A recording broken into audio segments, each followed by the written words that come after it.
قرآن نے جنت مانگنے کی ترغیب دی ہے، احادیث میں جنت طلب کرنے کی ترغیب موجود ہے، جنت کی تحریص دلائی گئی ہے۔ قرآن مجید کے ورق ورق پہ جنت کے تذکرے پھیلے ہیں، جنت میں بہتی ہوئی نہروں کی کہانیاں بیان کی گئی ہیں، مائے معین، کوثر، سلسبیل اور جنت کی دوسری نہروں کا ذکر کیا گیا ہے، اس کے باغ اور باغوں کے گھنے سائے، درختوں کے لٹکتے ہوئے خوشے اور مزیدار پھلوں کا ذکر، حور و قصور کی کہانیاں، جنت کا خوبصورت نورانی ماحول جنت کے نقش قرآن نے بیان فرمائے ہیں، ورق ورق پہ جنت کی کہانیاں بیان فرمائی گئی ہیں۔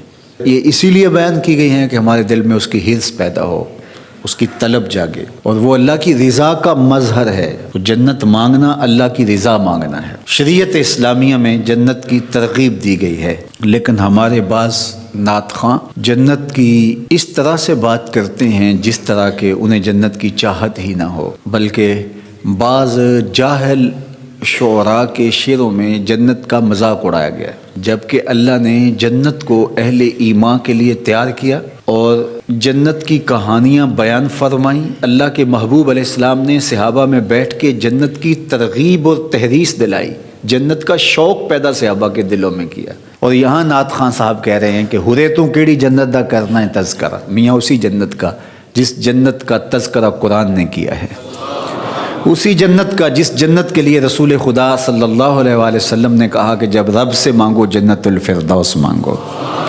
اسی جنت کا ذکر کر رہے ہیں میاں جس کے لیے حضور ہاتھ پھیلا کے اللہ سے جنت کی طلب کرتے تھے، اسی جنت کے لیے جس جنت کی صحابہ کو حضور نے بشارت دی ہے، ابو بکر فی الجنہ، عمر فی الجنہ، عثمان فی الجنہ، علی فی الجنہ، طلحہ فی الجنہ، زبیر فی الجنہ، عشرہ مبشرہ کو بشارتیں دی ہیں، اسی جنت کا ذکر کر رہے ہیں، اسی جنت کا شوق سینوں کے اندر پالے ہوئے ہیں۔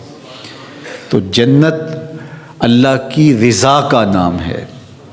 تو حسنات دنیا جب طلب کی جاتی ہیں تو دنیا کی نعمتیں ہیں، اور جب حسنات آخرت طلب کی جاتی ہے تو اس میں سے نمایاں چیز جنت ہے، اور جنت اہل ایمان کا ٹھکانہ ہے، اور اتنی عالی مرتبت جگہ ہے، نہ کسی آنکھ نے ایسی جگہ دیکھی، نہ کسی خیال نے ایسا کوئی نقشہ سوچا، نہ تصور میں کوئی منظر لایا جا سکتا ہے جو اللہ جنت میں نصیب فرمائے گا۔ جنت ایسا ماحول تمہیں فراہم کرے گی کہ وہاں لا یسمعون فیہا لغوا ولا تاثیما، وہاں نہ اسم گناہ کی بات آپ کو سننے کو ملے گی اور نہ ہی کوئی لغو بات آپ کو سننے کو ملے گی۔ اللہ اکبر! وہ چیزیں جو آپ سننا چاہیں گے آپ کے کانوں تک وہی چیزیں پہنچیں گی۔ تو کیسا منظر ہوگا کہ آپ کی طبیعت پر جو شاق بنے، آپ کی طبع نازک پر جو گراں ہو،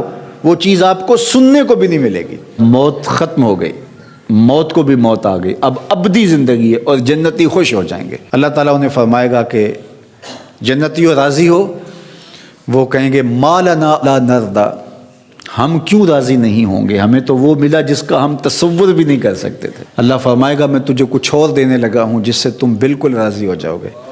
تو وہ کہیں گے مالک تیری مرضی، ہماری جھولی طلب کی پھیلی ہے، ورنہ کوئی شے رہ تو نہیں گی جو ہمیں ملی نہ ہو۔ تو اللہ تعالیٰ فرمائے گا وہ شے یہ ہے کہ میں اعلان کر کے تمہیں بتاتا ہوں کہ میں تمہارے اوپر راضی ہو گیا ہوں، اب کبھی بھی ناراض نہیں ہوں گا۔ اور یہ چیز جنت والوں کے لیے خوشی کا باعث ہوگی کہ رب اب کبھی بھی ہم پہ ناراض نہیں ہوگا۔ اللہ اکبر! تو جب ہم کہتے ہیں اللہ ہمیں آخرت کی حسنات عطا کر دے تو اس سے مراد جنت ہوتی ہے۔